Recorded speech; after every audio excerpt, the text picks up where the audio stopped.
Assalamualaikum warahmatullahi wabarakatuh. Bismillah, alhamdulillah, assalatu wassalamu ala Muhammad ibn Abdillah, amma ba'dah. La hawla wa la quwwata illa billah. Kaum muslimin muslimat rahimakumullah. Pertama-tama, marilah kita haturkan rasa syukur kepada Allah yang telah memberikan nikmat kepada kita sehingga kita dapat menjalankan puasa pada tahun ini. Semoga bisa menjalankan dengan baik, diisi dengan hal yang baik dan diterima segalanya. Salawat serta salam semoga tetap kita haturkan kepada Nabi Agung Nabi Yuna Muhammad sallallahu alaihi wasallam, yang tentu saja semoga di yaumil qiyamah kita diakui oleh umatnya sehingga berhak mendapatkan syafaatnya. Amin. Kaum muslimin muslimat rahimakumullah, pada kali ini kita akan membahas tentang pentingnya menjaga relasi agar tetap baik. Relasi di sini baik antar relasi dalam keluarga, suami, istri, anak, orang tua, ataupun keluarga besar.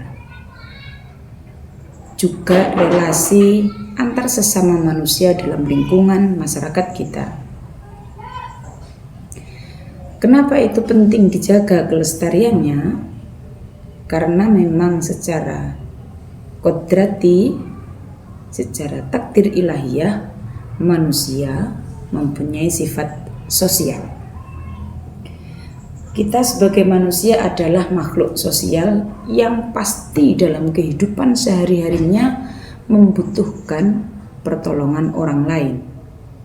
Sekaya apapun, sepandai apapun, sekuat apapun kita sebagai manusia pasti membutuhkan pertolongan orang lain.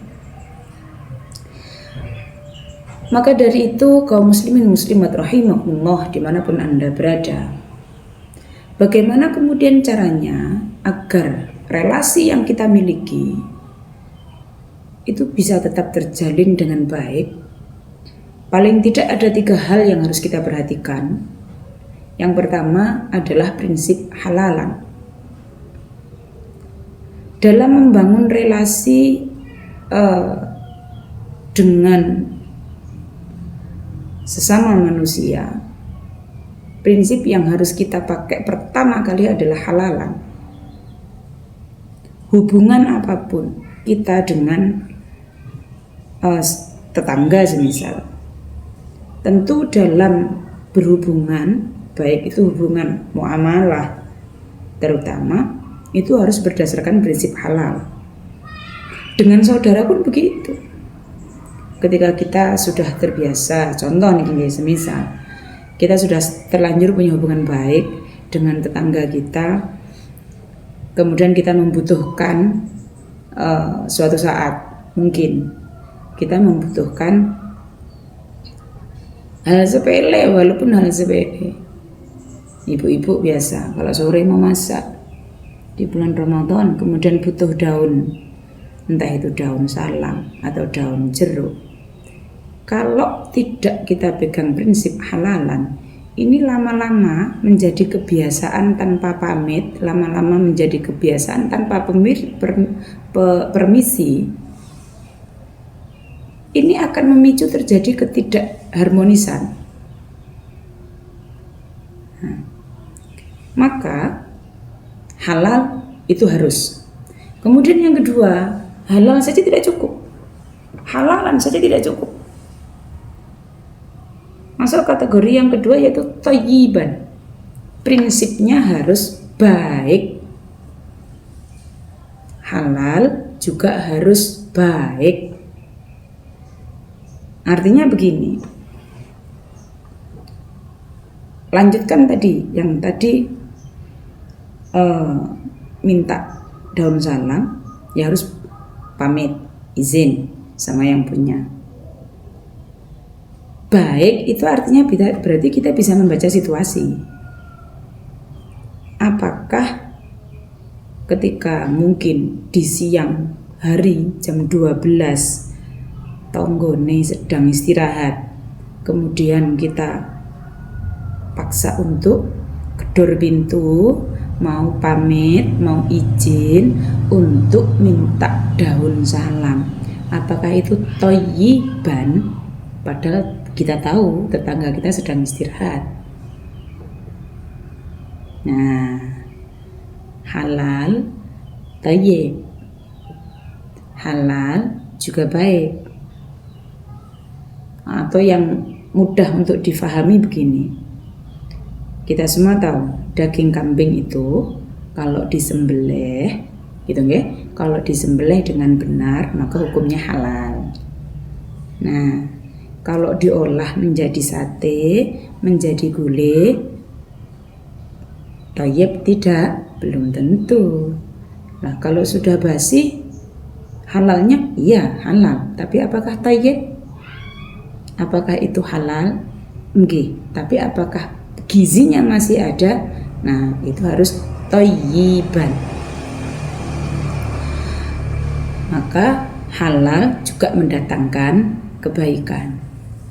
Prinsip yang ketiga yang harus kita jaga, yang harus kita pertimbangkan dalam melestarikan hubungan dengan orang lain adalah ma'rufan. Kaum muslimin muslimat rahimakumullah, ma'rufan di sini artinya mendatangkan kemaslahatan untuk diri kita juga untuk orang lain. Mendatangkan kebaikan untuk kita juga untuk orang lain. Menjaga kemadharatan bagi kita juga jangan sampai memberikan madharat pada orang lain. Kita teruskan lagi masih di sate kambing tadi. Kambing disembelih halal, mengandung protein, diolah dengan baik, mengandung gizi, thayyiban. Ma'rufan atau tidak belum tentu. Karena semisal begini, kita mau sedekah nih, ceritanya beli sate kambing sudah banyak, niat sedekah, punya tetangga kita sudah baik sama beliaunya, kita antar ke beliaunya satu sate kambing, satu porsi, satu piring sate kambing, satu mangkok gulai kambing, diantarkan, pengennya mau menjalin hubungan tetangga tetap baik. Padahal kita tahu tetangga itu sedang punya penyakit stroke loh, yang secara ilmu dokter enggak boleh dipicu stroke-nya dengan protein tinggi. Kira-kira kalau dikasih sate kambing bagaimana ya?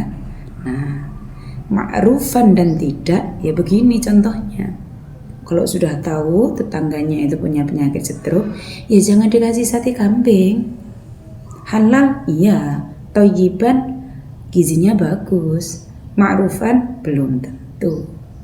Nah, maka dari itu, 3 prinsip ini sebaiknya kita pegangi agar hubungan, relasi yang kita miliki bisa terjaga dengan baik. Mungkin ini yang bisa saya sampaikan. Sekali lagi, halalan, thayyiban, dan yang terakhir ma'rufan. Kaum muslimin muslimat rahimakumullah, itu yang bisa saya sampaikan. Semoga ada manfaatnya, ada salah khilafnya, saya pribadi mohon maaf. Wallahul muwaffiq ila aqwamit thoriq. Assalamualaikum warahmatullahi wabarakatuh.